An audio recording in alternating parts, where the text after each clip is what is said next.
Парламент телевизийн байр суурь нэвтрүүлгийн шинэ дугаар хүрэх гэж байна.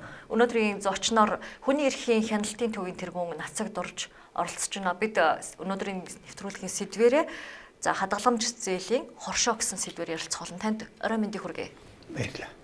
За, хүний эрхийн хяналтын төв гэдэг төв маань одоо хэдэн онд үүсгэн байгуулагдсан, ямар үйл ажиллагааны чиглэлтэй явагддаг байгууллага вэ? Хүний эрхийн хяналтын төв гэдэг байгууллага маань 1974 онд байгуулагдсан юм. Тэгээ энэ маань гурван зорилготой. Нэгдүгээр стратегийн өмгөөл хийдэг. Стратегийн өмгөөл хэд нийгмийн төлөө үйлчлэгийг нэхэмжлэн хамгаалах гэсэн утгатай үг. Энэ стратегийн өмгөөл нь хуулийг тайлбарлахын зэрэгцээ шаардлагыг шүүхийн тогтолцоонд таниулан ойлгуулдаг. Хоёрдугаар стратегийн өмгөөл нь төр засгийн буруутай үйл ажиллагааг зогсоож угаажилгаанд өртөж хохирсон хүмүүст туслахын тулд хуулийн институт хууль дүрм гэрээ хэлцээр энэ эрх хэмжээний хөрөг эргэн харж дахин тодорхойлож эсвэл баталгаажуулахыг шүүхээс шаарддаг. Гуравт нь нийтийн эрх ашигыг хамгаалсан боловч амьдрал дээр хэрэгжидэггүй хууль дүрм зургийг шүүхийн практикт хэрэглэдэг болгохын тулд стратегийн өмгөөлийг ажиллагааг хэрэгжүүлж шүүхэд нөлөөлдөг. Ийм л гурван зорилготой да. За ойлголоо. Тэгэхээр 2005-аас 2007 оны хооронд хадгаламж зээлийн хоршооны 26-аас 29 хадгаламж зээлийн хоршоо татан буугдсан, дампуурсан байдаг. Тэгэхээр та энэ асуудал дээр танад төв ажиллаж байгаагийн хувьд гэвэл за яагаад энэ 26 хоршоо гинт татан буугдах болсон бэ? Та нэг юу гэж хардаг вэ? Би энд яг би л өөрөө хохирогч биш. Системгүй л хийж байгаа зүгээр хийж байгаа юм. Тэгээ энийг би юу гэж хардаг юм гэхээр энэ 26 хадгаламж зээлийн хоршоо дампуурсан гол шалтгаан бол энэ чинь төр засгийн буруутай байдаг. Энийг хамгийн буруу үйлдэл хийсэн газар бол улсын их хурл. За би улсын их хурлын хамгийн буруутай үйлдэлийн нэг баримтыг гэж хэлээ да.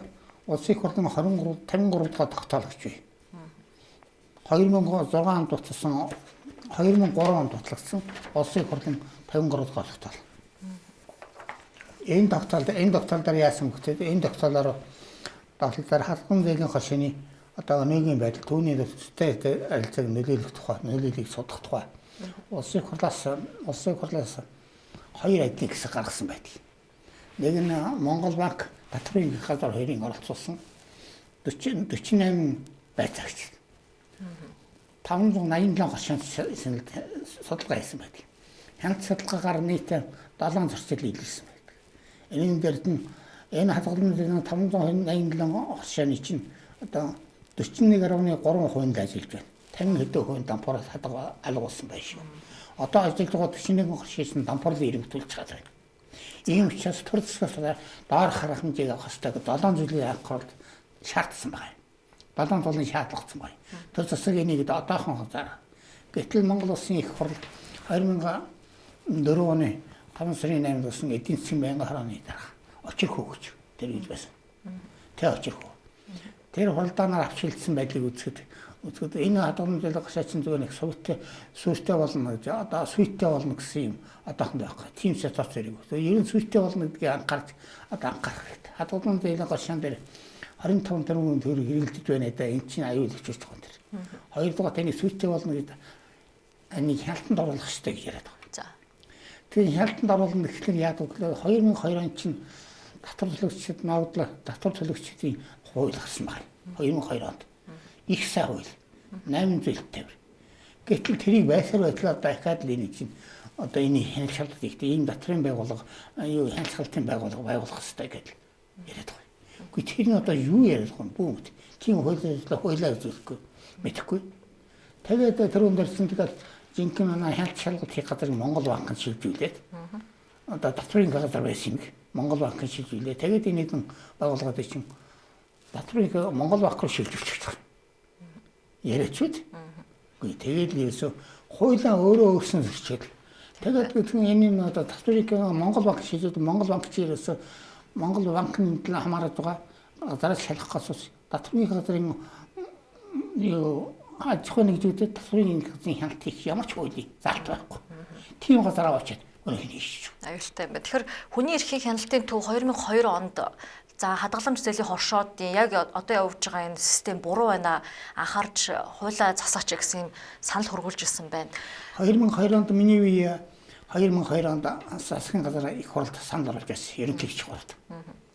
Энэ 2002 онд таны хадгаламжийн зээлийн хашааны тухай ингээд юу багтаа зэрэгвэл санхүүгийн байгууллагуудын байгууллагатай энэ хуулийн чинь заалтаа өөрөө шүү. Ийм мөнгө хүнд дурдгаар өгнө гэдэг үл тийм ямар ч хуулийн заалтай байхгүй.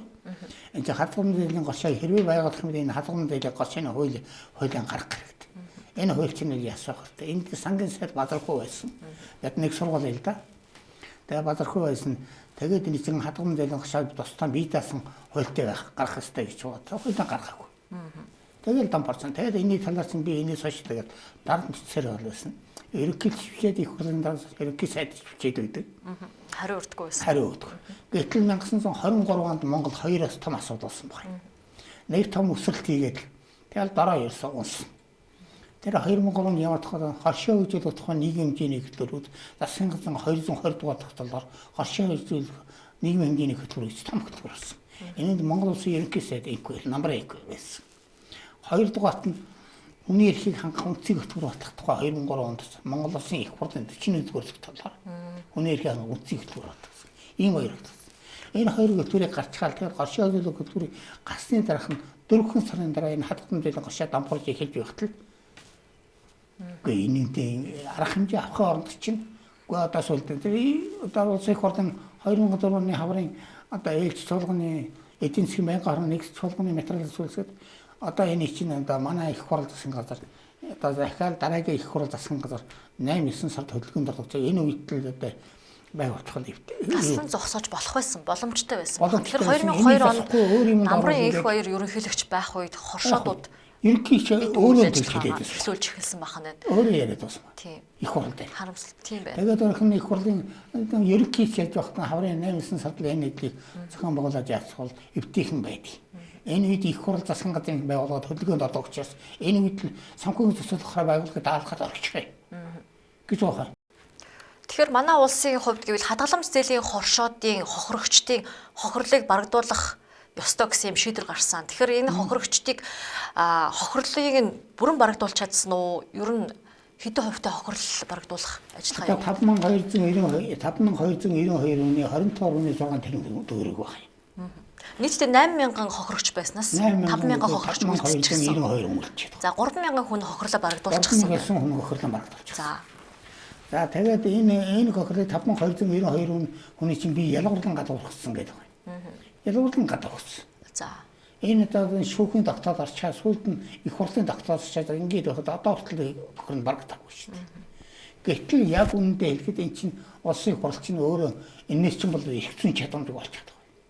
Улсын их хурлын Монгол улсын үндсэн хуулинд улсын их хурл бүрэн эрхийн чуулган зохион байгуулалтын бусад хэлбэрээр хэрэгжүүлнэ гэж улсын их хурлын үндсэн хуулийн 27 байна шүү дээ. Тэгэхэд одоо нэг хадгаламж зээлийн гашаа шийдсэн одоо шийдвэрийг одоо хүртэл биелээгүй 18 жил болж байна шүү дээ. харамсалтай.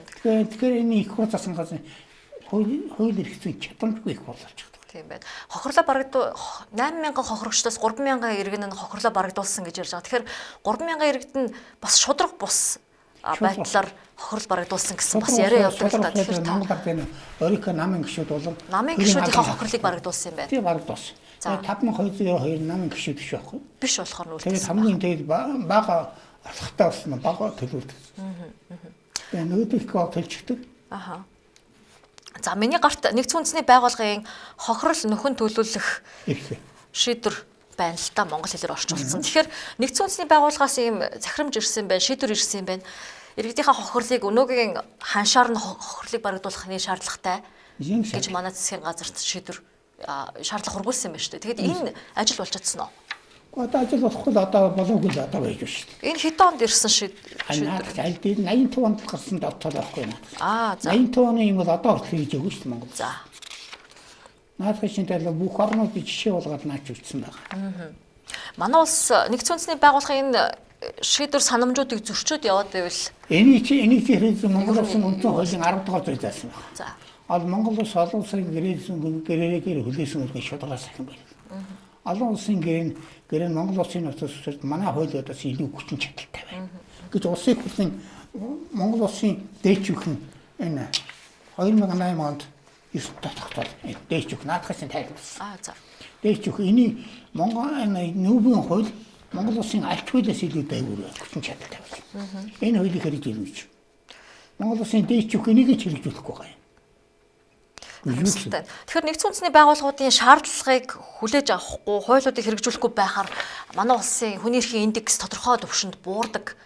Одоо манай улсад тэтэр дэглэнтэй орнд хийж. Ардчилсан засаглалтай улсаас энтгийг манай хоёр. Асан дэлхийн харамсч байна. Хүн амын тоогоор харьцуулахад хүний тоогоор тэрүүн хүн амтай энтгийг ус. Тэгэхээр 3 сая хэдэн зуун хүнтэй. Одоо 4 сая болох хүн амтай Монгол улс. Монгол улс чинь одоо бүр хамгийн дээд зэргийн хүний эрхийг хангаад байж чадах гэж байна. Энэ зөвхөнтэй ийм байгалийн баялагтай ийм гэр байшигтай. Ардчлаас ухарсан харамсалтай үйл явц болж гэнэ гэж ярьдаг. Тэгэхээр энэ чинь улсын хурал дээр улсын хурлын гишүүн ярьж байна лээ. Хэлж байна лээ. Гэхдээ тэгж байхад улсын хурлын гишүүнүүд юм боддоггүй юм гэж. Ерөнхий чинь юм боддог юм уу? Ерөнхий сайд нь юм боддог юм уу? Энэ чинь жинхэнэ хүний эрх гэдгийг чинь барих газар нь Монгол улсын ерөнхий сайд. Хадгаламж зээлийн хоршоодыг улс төрийн үйл явцтай хойлж бас ойлгодог. Тэгэхээр улс төрд зарцуулах шаардлагатай юм байна гэд хадгаламж зээлийн хоршоодуудыг татан буулгасан байх гэсэн сэжиг таамаг байдаг л да. Тэгэхээр та ерөнхийдөө тухайн үед өндөр дэд түвшний албан тушаалтнууд холбоотой гэж холбооныхон үздэг байх. Энэ үйл өндөр дэд түвшний нэрлэж чадах. Хамгийн арахгүй хамгийн асан Монгол улсын ерөнхий сайд их хурлын даргагүй гэдэг. Тэр үеийн тэр үеийн чир одоо ч тэр. Би чам нэг жишээ харъя. Энэ тэр үед Монгол улсын ерөнхий сайд байсан намбар анх энэ байна. За. Энэ санхүүгийн зохицуулах харааны бадраг өрөөнд нь хутгалж авсан түмэн гэрэл энэ байна. Энэ байна. Тэгтэл одоо энэ хоёулаа хундаг ачсан хундаг таарих байсан байна. Гэхдээ санхүүгийн зохицуулах харааны дээр бадраг аллаа гэж одоо хундаг өргөж юм яаж. За энэ хоёр дахь голов кредитийн мэнд улсын хурлын дарга нямд орж энэ улсын хурлын дарга нямд орж энэ саран гэрэл энэ мэнд бай. Байж одоо жодгийн Баярмаа гэж одоо их хурлын гишүүн бай тэрний ах шүү дээ. Энэ Баярмаа аав нь жодог надад өвчиж гисэн. Надад ямар утгатай гомдол битсэн үү? Тэгээд одоо ингээд одоо хундаглал ингээд сууж байсан гэдэг. Тэгээд хоёр дугаарт нямдарж одоо бол нямдарж бол энд цэрэн дорж идэг хүний цэ нямдарж Санампул Батэрдэн 3 нар улсын хурлын дараа нямдарж энэ зээлтгч байсан юм гэж. Одоо ийм хошин зээлтгч цэрэн дорж идэг хүн юм. Өөрөөр нямдарч өөрөө зээлтгч байсан. За. Өөрөө энэ хошиос мөнгө аваад идэд алга болчихсон. Зээлсэн байна. Татан буулгасан байна. Тэгээд татан өөрөө мөнгө төлөх шаардлагагүй болно гэсэн. Өөрөө явцгаа одоо алга болчиход байгаа байхгүй. Одоо алга болгохны гэтэл тэрийг мэдсээр үжээд энквайри энэ дэржиг одоо ерөнхий сайд хөрөлсөх одоо занзын шатар 2-3 би эртээ их хурлаа хэлсэн. Урдлаас нь хөрөлсөх үнсэж өсөж хоёр талаас нь занзын нэг дотор занзын шатар нэг хоёр үнсэж өсөж тань нямдарч галуулсан нямдарч галаад. Гол хүнийг та нямдарч гэж харж байна. Жинхэнэ эдэн нямдарч. За.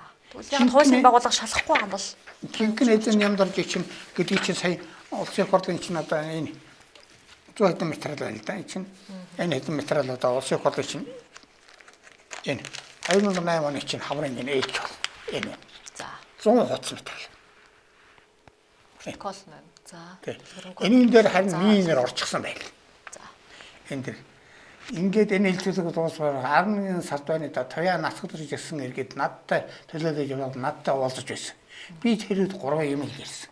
Иргэдэд хуультай шүүхтэй хуулийн дагуу шүүхэн жимээ шийдэгдээд хин хэдийд хэлэхгүй энэ хэдийд хэлэхгүй энэ гэдэг хөөртэй энэ юм гарсны дагуу тэр дуулсан байна.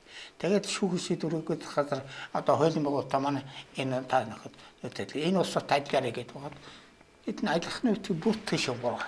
За тэгэхээр 8000 орчим иргэдийн хохирлыг барагдуулах шаардлагатай гэж шийдвэр гарсан. Тэр хохирлыг хаанаас барагдуулах байсан бэ? Жишээ нь улсын төсвөөс юм уу? Төрөөс гаргах байсан. Тэгэхээр яг хөлөөр төрн буруутаа учраас улсын хурлаас гарсан учраас би улсын хурлын чинь одоохон тэр загтад 53 дахь тагтаа 2000 оны. Тэр 53 дахь тагтаа чинь одоо улсын хурл чинь өөрөө буруутаа учраас өөрөө гаргасан учраас тэр сарын 4 долоон залдарч ийм одоо хашааны чинь тампурлаа шүү. Долоон арга хэмжээ аваа. Гэт. Айзаад ийм болоо. ийм сетап сүйттэй юм. Сетап суус гэж гараа сүйттэй юм байна. За санал хургуулж яхад тоохгүй байсан байна. За тэгвэл одоо яг хадгаламж зээлийн хоршоодын 8000 иргэдийн хохирлыг барагдуулах хэмжээний мөнгийг улсын төсвөөс гаргасан юм байна гэж ойлголоо. Тэгээд энийг 3000 орчим иргэд хуваагаад авчихсан гэж ойлгож болох. Тэгэхээр өөрийнхөө одоо 100 мянган төгрөгийн хохирол байтал тэрнээсээ давуулж хохирлоо барагдуулсан гэж ойлгох уу, юу гэж ойлгох вэ? Гэхдээ даваад тэр одоо 3000 гэсэн үнийг өөрсдийнх нь мөнгөд бүтээгдсэн байгаа юм. Уус нь хувьчилж хувь тэнцүүлж олгох хэрэгтэй байсан юм. Тэгж өгөх. Зүгээр л хоочин манай бүрэн хохирлын бүрэн барагдуулсан байгаа байхгүй юу? Өөрсдийнх нь. За. Одоо хадгалам зээлийн хоршоодын 5292 үнчил одоо жинхэнэ асуудал болж чадсан байна. Одоо энэ иргэд маань 5000 орчим иргэд маань одоо ямар шухан байдалтай байна? Одоо их холбоотой байдал болчихж байгаа. Одоо өнөөдөр одоо чивтэр яриа сууж байхад одоо хэдэн өгсөл. Яагаад гэвэл энэ усуд насны дараа талчихсан. Тэр тэмцээсэн хамгийн залуунууд бий байж лээ. Би одоо 80 хүрчээд байж шүү дээ. Тэгэхээр тэр усуд одоо хийсэн насны дараа талчихсан. Одоо өдөртөл баг манайtarч одоо чивтэр яриа сууж байгаа хэдэн. Би одоо энэ тоог авахаа байсан. Хүн дарамтлж байгаа шиг болчиход байгаа юм. Гэхдээ нэг л одоо хүн хүүцэн оны тоолоод агаад байж. Тийм байна. Одоо 500-300 өгчээд байж шүү дээ. Холбоотын яг одоо хүсэж байгаа зүйл нь юу вэ? Одоо хамгийн сүүл та хаана хинт хандв? Хамгийн сүүлд одоо өнөөдөр гэхэд одоо хоны энд хамгийн сүүлд одоо өнөөдөр улсын их хурлын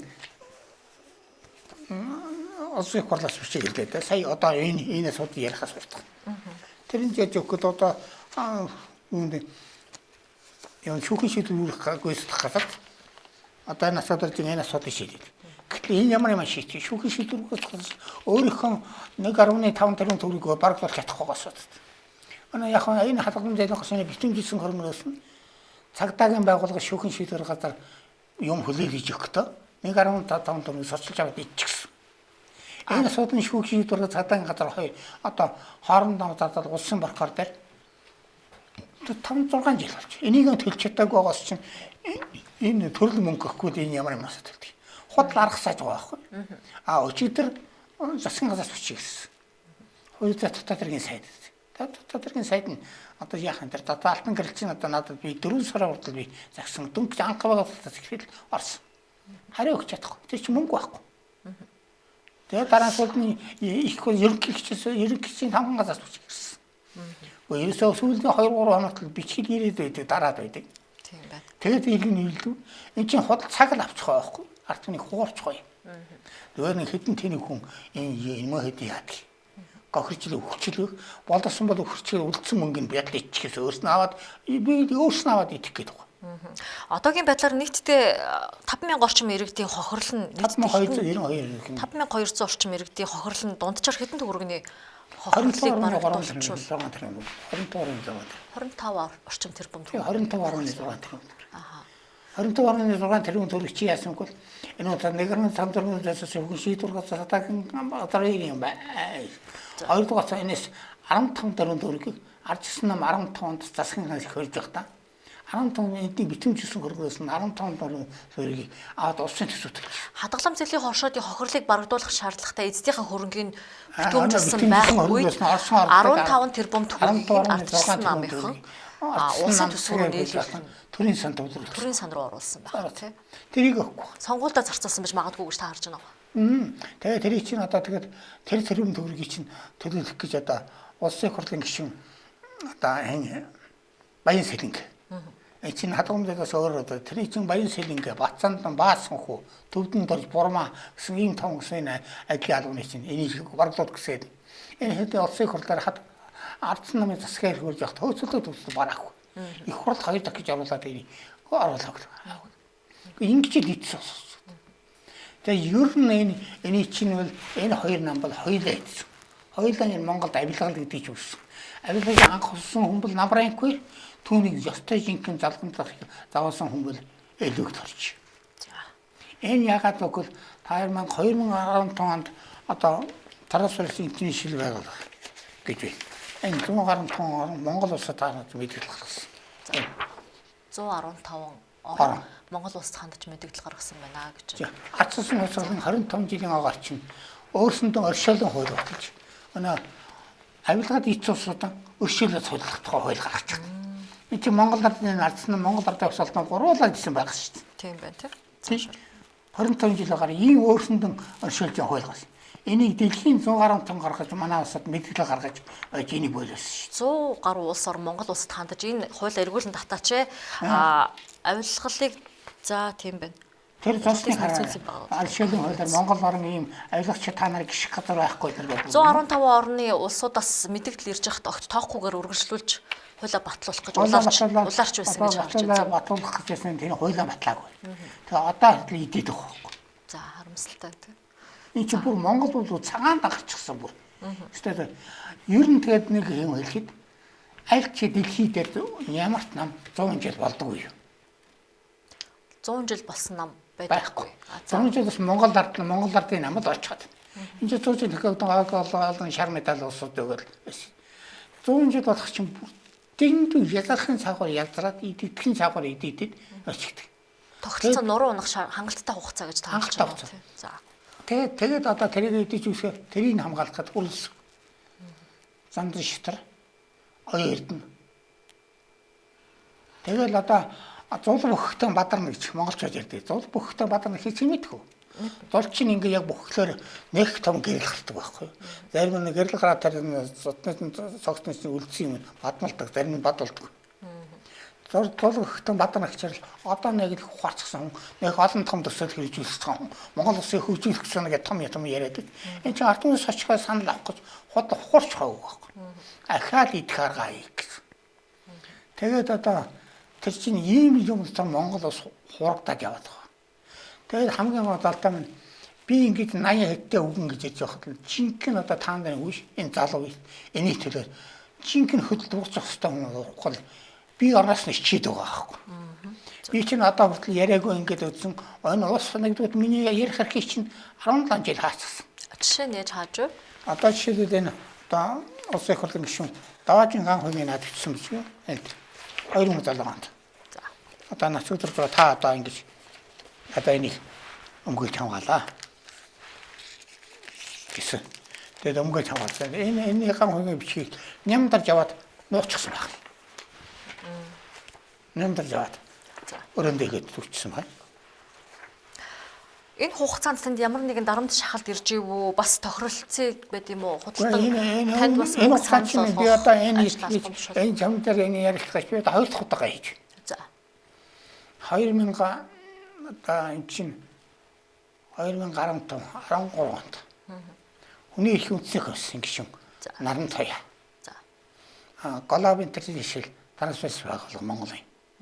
Тэрээс алтан туяа гэж өгөрсөн. Нөбийн хүний эрхийн хороноос энэ хийсэн. Тэгээд 300 хуульчид. Тэгээд шүүхэн шийдвэр шүүхэн одоо хууль зүйн хүрээлэндсэн хүрээлэн гэж биш одоо улсын их хурлын. Тэр ч одоо улсын их хурлын дэрэгдэх болсон шүү дээ. Тэр хүрээлэнгийн эрдэмчнийг айлчихэд. Гэтэл 300 гаруй шүүгчдийн дунд би энийг хэлэхгүй хэлэхэд авахгүй. Тэгээд л зүйл за нацагдарч байгаа та над материал өгч. Материал өгч гэнэ хүний их үндсэн хүрээлэнгийн явсад окей. Дандаа докторууд ярьд юм байна. Илтгэл явах дандаа докторууд. Энэ таны материалыг би явах. Тэгээд миний материалыг 7 хоног болчихсон. Энийг. Тэрний чинь одоо өөр улсын хурлын дэрэгдэх болсон шүү дээ. Тэр ус чинь энийг чинь судлаад их хурл тавьсан яасан. Тийм байна тий. Одоо тэд нар чинь одоо Монгол улсын чинь засгийн газрын байрыг барьчихаар илүү нэг жилдээ барьчихаар илүү том төрөстэй байрандаа суусгаж байгаа. Шинэ байрнаас. Энийг их хурл нь авчихсан, их хурлын гишүүд нь анзаарсан. Тийм байна.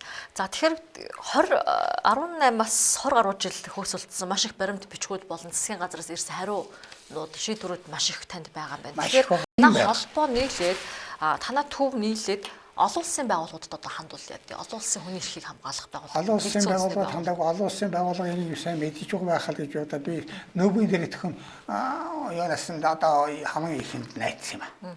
Нөбийн дээр итгэж одоо сорин төлөвлөгчийн газар гэж байна шүү дээ. Энэ чинь хүний эрхийн талаарх юм чинь дүнэлт гарч өгсөн газар байхгүй. Тэсэн чинь тэрүүн дотор чинь тэр чинь гараагүй эдгийн нөхөр чанар. Харин тэрүүнд нь харин хүлсэх наринд медаль гард болоод өгч байгаа шүү дээ. Энийг өвтрлээ өгч. За. Тэрнээс энэ чинь жинхэнэ нүүб дамжуулж явах сагад энэ байгаа байхгүй. Үнэ эрхийн үндэсний комиссар яахгүй.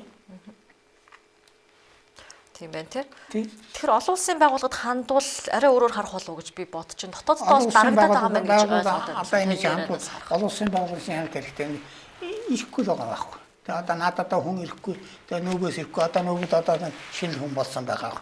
Тэгээ нөхөрдөө хурцхан нарийн бид алгардуулаад баяр үргээд явуулсан. Тэр энтхийг. Ер нь ийм бороо орон дотор нэг дандаа нэг шарын шашны нөлөөс ингээд нэг тэр энтх мэтийн тийм улсуудын ерөөсөө тавьж. Тэр нь энд мөнгө идэж яваад засгийн газар их хурцаа найрт яваад алга болдог. Тэнийг хамгаалсны төлөө медаль өгөөл явчихдаг. Ийм л байдаг. За одоо тэгэхээр хүний эрхийн хяналтын төвийнхний дараагийн хийх ажил юу вэ? Та юу гэж дараагийн ярих юм бол бид хүний эрхийн хяналтын төв биш. Монгол улсын хүний эрхийн иргэдийн хяналтын хороо болгох. Иргэдийн хяналтын хороо болгох. Иргэдийн хяналтын хороо шүүмжлэлттэй болно. Одоо энэ иргэдийн хяналтаа олгоод Монгол улсын иргэд чинь өөрсөндөө аймаг сум болгоно хяналт тавьдаг хэрэгтэй бол. Эний чинь хөрөг мөнгө яаж вэ? Хаанаас авах вэ гэж хэлэхэд шүүхийн шийдвэр газрын дарга надаас гоё асууж байл. Хаанаас би олон улсын байгууллагаас гойно, нөгөөс гойно. Олон улсын байгууллагаас гойно. Тэгэхээр тэрнээс мөнгө олдох гэж. Манай чинь нийтээ үлгэр жишээ болох хэрэгтэй. Дэлхийд манайхаас өөр ингэж хүний эрхийн хяналтын төв гэж байдаг. Энэ чинь дэлхийн нийтээр ард иргэдний өөрснөө төрөлөө хяналт тавьдаг бол ийм юм гараад байхгүй болно шүү дээ. Энийг харин нүб чанаа цаашаа жоох байх гэж би бодож байна. Тэгэхээр хүний эрхийн хяналтын төвтэй миний зөвөр ойлголт. Тэгэхээр хүний эрхийн хяналтын төвтэй хамтраад хүний эрхийн активистууд ажиллаад энэ хохирлынхаа хэмжээг тодорхой хэмжээнд барагдуулдаг ч юм уу нэг талдаа гарч энэ асуудлыг шийдэж мухарлаж чадвал бас ч гэж олон улсад манай улсын хүний эрхийн индексийн бууралт цайрах ч гэдэг юм уу те нааштайгаар шийдэгдэх бас юм боломж гарцууд харагдаж байна. Тэгэхээр бүгд яг улс төрччгөр бас юм гацаанд орчдөг юм шиг харагдаж байна. Тэгэхээр 5,000 орчим иргэд байгаа. Нийтдээ яг идэвхтэй үйл ажиллагаа явуулдаг хичнээн иргэд бас яг энэ асуудлынхаа хойноос хөөцөлдөж явж байна. Ойролцоогоор хичнээн иргэд яг энэ хохирлынхаа ардаас тогтмол хөөцөлдөж явж байна. Энийг чинь байсаа эхний та нараа мэдвэл эхний 3 жил дараад нь чигссэн шүү дээ. Талбай тариалж гисаад байсан. Талбайдаа суулт хийсэн. Одоо тэр Монгол Ардын цагаан байр байна шүү дээ. Энэ улсын суулт хийхэд 4 хонос. Тэр суулт хийхэд Монгол Ардын намын өдөртөх зүйл надаас гуйж байсан. Нацаад байгаа 5 байл. Одоо бяд энэ чөхрөө чинь барагдтал. Монгол Ардын намын одоо бичгний ноцроо байна. Одоо эрх хохирлыг бяд барагдтал. Бардуулаа та нарын тийм ч манай байрыг сулж байгаа чи. Тэр цагаан байрны дотор бид суулт хийсэн. Төрийн ордны чинь хой талд чигсаал хийсэн. Миний зураг хүртэл байх. Одоо тэр чинь энэ асуудал. Тэгээд ингээд 3 жил хийгээд хүн чинь мохчихдаг юм байна. 2007-оос 2010 оны асуудалтай ярьж байгаа. Зөв. Чигсаалаа гэдэг мохчихдаг юм байна. Тэгээд улсууд нь хин чин насгараад тэгээд өвчин зовлон дэрвдээ. Өнөө мөнгө чинь мөнгө болсоос хоосон шүү. Тэгж удаан согсож явж чаддаггүй.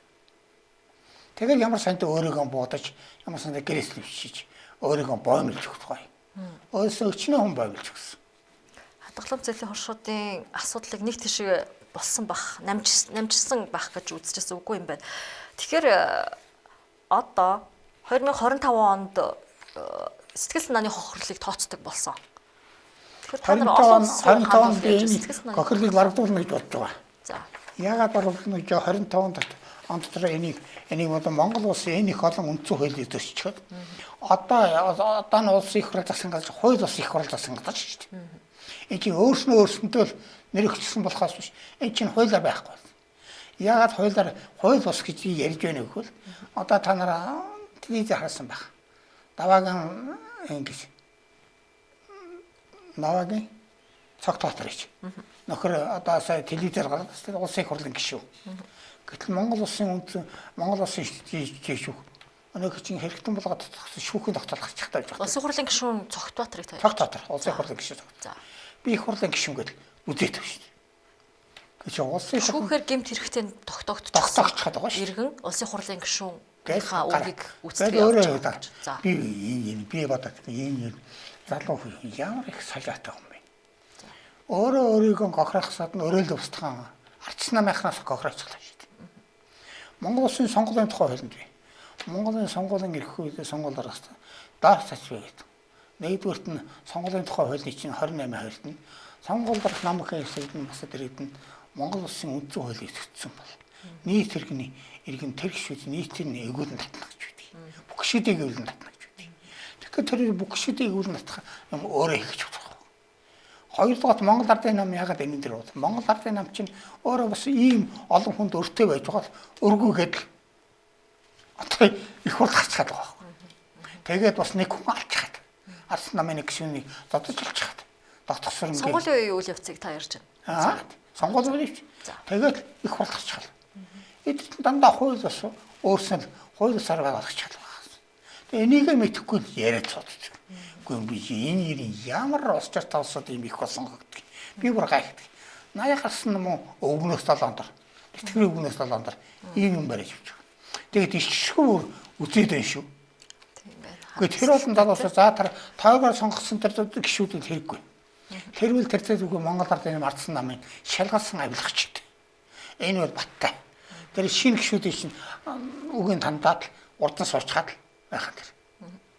Би энэ тухай чинь хамгийн сүүлд би тэр ардсан намын тэр намын өнөөдөр цэнгүүн гэдэг цэлмэн гэдэг охин биш. Тэр чинь би цэнгүүн гэдгийг мэдэхгүй цэлмэн гэдэг бичсэн. Бичээд тэр бичсэн бичих. Анхан намын дараа энэ залуу хүн байна. Энэ бас нэг юм шийдэх байх гэд бичсэн. Тэр бичээд гараа тэгээд өөрөө одоо их хурц суучсан. Хамгийн тэр нүүрэнд гарсан над харагдчихлаа. Эний төрдөг. Үгүй энэ охин юу удаа сууж байгаа юм. Зөв. Тэгэхээр хохирогчдын за хэрэг үүснээс хойш хүн хэлцэх хугацаа гэж бас ярьдаг шүү. Тэгэхээр хугацаа гэж юу чинь тухай байж. Гохирсон хүн хүн хэлцэх хугацаа гэж байна. Хэвчиж хохирлын төлөвлөлт наад хохирлын хүн төлөвлөлт эрхэн дэрж байгаа. Энийг энэ удаагийн засгийн газар өнгөрсөн дараагийн засгийн газар харилцсан. Наад хохирлын төлөвлөлт 80 өдөр чухсан дотоодорч дараагийн засгийн газар хүн төлөвлөлт гэсэн тийм. За их за нэгдсэн үндэсний байгууллагын хохирол нөхөн төлөвлөх эрх гэсэн одоо энэ заалтууд байна. Энийг анхаарал татж байна л та. Тэгэхээр яг манай улс яг энэ заалтын дагуу бас өөр төрлийн хохирлуудыг нөхөн төлөвлөж ирсэн юм түүхүүд байд юм болов? Байхгүй юу? Манай улс дэндүү өстэй манаас наадах чинь ийм нөхөн төлөвлөх эрхтэй чинь гадаад харилцааны факт гэдэг чинь гадаад харилцааны яам ард иргэдтэй танилцуулж. Тэгээд хүний эрхийн үндэсний комисс ард иргэдтэй танилцуулж өдөр болгон мэдээлэл өгч байгаа. Тэгдгүй нэг чинь ингээд нууж чаддаг. Хэрвээ энэ чинь өөр нь бол гадаад харилцааны юм шүү дээ. Энэ одоо факт гэдэг хэдийн үед ирсэн гэдэг судалгаад үзэх юм бол яг одоо энэ охин Батцэг үлээ. Тэр охины бишээ л да. Хэний цогт Батрыг улсын хурлын гадаад харилцааны сайд багтны ирсэн байхад бичгэл байл. Тийм байна. За ойлголоо. Тэгэхээр миний харж байгаагаар хадгалам зээлийн хоршоодын хохирогчдын асуудал бол дуусаагүй юм байна. Эцэслэн шийдвэрлэгдээгүй явж байгаа юм байна. Би энэ жилийн шийдвэрлэх ёстой гэж үздэг. Ягаад гэвэл одоо тэр улсын хурлын тэр гам зэрэг гэж даан хуулийн төрийн нэрийн бичгээр бас сойд юм. Одоо их хурлын гишүүн болсон шүү дээ. Тэр нөхөр дээр нэг төсөл хөтөлбөрийг төсөл явж байгаа юм шиг байна. За. Би тэрийг найдаж байгаа. Би тэр гам зэрэг чинь би одоо Монгол улсын их хурлын хурлаа болоход улсын засгийн газрын ноёд орох жоохт нь барьж авсан шүү дээ. Чи үгүй чи мэдээ би нацагдаж ирсэн шүү дээ. Хадгалан зээний хашаа гахарсан. Гэхдээ би энэ босч хайдаа та одоо тэр нөхөр санах байх намайг нэг өвгөн тэгжүүлж өчсөн. Хоёрдугаар энэ та сайн мэдэх гэж Эрдэнэ бүрэн гэж байгаа. Улсын хурлын гишүүн Эрдэнэ бүрэн гишүүн. За. Эрдэнэ энэ хүн бол энэ хадгалан зээний хашааны их тэмцэн хүн. Энэ юмуд чинь гаргаж улсын хурлаа тавьж ирсэн хүн чинь Эрдэнэ шүү дээ. Одоо Эрдэнэ өрөнгө би хэлж байна. Энэгээр дамжуулаад үнэн хүүхээ хэлээд гэж. Би Эрдэнэ өртөө бас тэр өдөр бас болцсон. Би их нэг цонхтой юм барьчихсан. Энэ хэвчээ чи уулзаж авлаа шүү дээ. Их хурлаар хүнтэй уулзах зарцсан гэдэг энэ чинь. Гэхдээ намайг хэлж тоож үзэхгүйсэн шүү дээ. Нэмэг өгсөн юм уу өөрөө. За энэ олон хохирогчтой хэрэг бол яа харахгүй бас том хэрэг байгаа. Тэгэхээр яг нөгөө одоогийн ханшаараа 27 орчим тэрбум төгрөг гэдэг бол бас нэг тодорхой хэмжээний нэг боржуурны төсвийн дэргэд бол бас жижиг асуудал та. Тэгэхээр энийг бас эцэслэн шийдвэрлэх боломж байж магадгүй юм байна. Боломж байгаа нөхөн энэ суучин хэдэн тэрбумаар мэдвэ биш. Чинь наадах дээр ч одоо наад төгсөн бичих нь байна шүү дээ. Улсын хурлын хэмжээний мөнгө юм шиг харагдаж байна. Ана төрийн төр одоо боломжтой болсон үедээ танд өгнө гэдэг наадах тал гарсан. Би сая чамд 2012 2009 онд бичсэн байна шүү дээ. Тийм байна. Улсын хурл тань одоо ах нь 2% болоод нийтийн гიშгсэн энэ уурхайн орлого дээрээс өгнөгээд бүр зориул тогтоолт бичсэн байна шүү дээ. Тийм байна. Гэхдээ одоо энийг хэрэгжүүлэхэд би их хурлаас дахиад байгаа. Энийг тийм учраас энэ жил заавал хэрэгжих ёстой. Хэрэгжихгүй бол энэ их хурл засгийн газар тарах ёстой. Ингэж хэрэггүй шүү дээ. Одоо шууд тараад одоо хон хэрэггүйгээд одоо хон тарах. Гэтэл энэ хуучтууд нь хэлдэг өдөр шинэ гişүүд нь хэлэх ёстой. Тэр залуус би сөрөө 20 гişүүд тэрүүн татаж алдсан намын зөндөө шинэ гişүүд байгаа шүү дээ. Миний их гişүүд ч байгаа. Би их гарны. За. Тэр гişүүд ч үг хэлэх хэрэгтэй шүү дээ. Тийм байна. Тэгэхээр та бас шинэ гишүүдийг танай холбоо төв мэдээлжүүлээд хамтран ажиллаад бас би тэгмэнчийн одоо энэ 20 гişүүнд одоо өгсөн шүү дээ. Тэр 20 гişүүнд чинь одоо хон нэрийн дуутгал одоо энд байна шүү дээ. Тэр гişүүний нэрлээд энэ 126 Монгол ардсан улсын хурлын 126 гişүүнд гэж хаягдсан шүү дээ. 126 гişүүнд тэр 126 эрүүл хотоосууд нь ирэхгүй бодно. За баярлалаа. Тэгэхээр бидний ярилцах хугацаа энд хүрээд дуусч байна. Тэгэхээр хадгаламж зээлийн хоршооны асуудал дуусаагүй байна үзэгчтэй. Тэгэхээр 2005-аас 2007 оны хооронд нийт 26-аас 29 хадгаламж зээлийн хоршоо үйл ажиллагаагаа татан буулгаж гинт дампуурсан байна. Энийг та улс төрийн холбогдлолтой гэж үзэж байгаа юм байна. Тэгэхээр нийтдээ 8000 орчим хохирогчд байснаас төрийн дээд албан тушаалтан болон хохирогчд байсан. Намын гишүүнчлэлээр хохирол барагдуулаад үйлдсэн нь хохирлоо барагдуулж чадаагүй үйлдсэн юм байна гэж дүгнэлт үүсдэг. Тэгэхээр нэгдсэн үндэсний байгууллагын хохирол нөхөн төлөвлөх за шаардлагууд байт юм байна. Тэгэхээр энийг бол дагаж мөрдүүлээд та нарыг олон улсад хандаасаа гэж хүсэж байна. За ингээд та нар маань за хоёр ер нь шүү дээ. Энэ хохирол ингэж барагдаа боцсон зөвхөн энэ хэдэн нөхөр. Монгол улс төрийн ер нь Монгол улс бол дээд зэрэгээр авилга хүний эрхийг зөрчиж байгаа. Энэ одоо хүний эрхийн одоо энэ одоо хүртэл одоо хүний эрүүдэн шүүж байгаа шүү дээ. Эрүүдэн шүүл Монгол улс. Зүгээр гэмгүй чигээрэн ажил хийгээд байсан гэмтэн хэрэгтэн бач. Одоо жил 7 сар эрүүдэн шүүлгэж байна.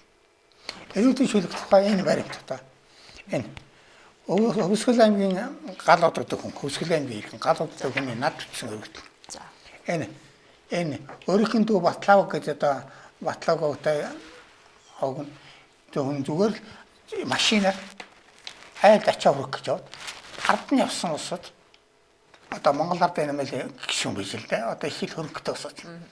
Тэр энэ хүнд нэг зөөврийн сууц хүрэж их гэж яваа. Тэгээд 3 хүүхэдтэй 5 амлалтай гэн тэжээх гэж яваа. Гэтэл дараачих нь хүн 2 машинтай 10 хүн 5-5-аараа суучихсан. Арих уучихсан. Тэгээд харахгүй шинэ. Энэ хүний машины давар нь ороод бүгдээр 3-ны талаа тастаад өгчих байгаа. Тэгээд тэрний арих уусан шинжилгээ шүүхийн шинжилгээ хийчих. Замын цагдаагийн газар. Өмнөд аймгийн цагдаа шүүх орохоор шинжээч хийдэг тэр бүгд ажиллаад. Гэтэл үний хөргөө тэрийг хэрэггүй цад өмнөд аймгийн 3 шүүх энэ хүнийг эрүүдэн шүүхэл одоо жил одоо буруутай гэж үзэж одоо шүүж байна. Гэтэл энэ хүнийг яхлаар орж явах шаарж явах машиныг тавьчихдаг. Гэтэл тэр машин доогор согтоос чинь доогор ороод бүгдийг нь тарих нь толгойн авагдаад авдаг. Гэтэл энэ хэдэн зөв болчиход энэ хэдэн уул тах гэж яваасаа гэхдээ энд 10. за ойлголоо. Тэгээд энэ ерөнхий шүүдэд энэ дээр улсын бохор жаргал сайханд би одоо 5 сараар бичсэн. Надад бичнэ. Яриг өрөг. Одоо сосог болон гэсэн одоо нийгмийн хангалтын хөдөлмөрийн сайдын инкүлний бичих өгсөн. Гэхдээ ерөөсөө хэлээд дүлий төр болсон. Мэдсэн мэдээг үншгэр явж идэг л. Энийг л нуух гэж айл болохоор ард түнээс нууж хааж иж. Ард түн мэдүүлэхгүй бах. Эний чинь мэдвэл ард түн болсон. За тэгэхээр хадгаламж зээлийн хоршооны хохирогчийн талаар мэдээлэл өгсөн Нацаг Дорж хүний эрхийн хяналтын төвийн тэргүүн танд баярлалаа. Парламент телевизийн байр суурь нэвтрүүлэг энд хүрээд өндөрлөж байна. Дараагийн дугаараар эргэн уулзлаа. Баярлалаа.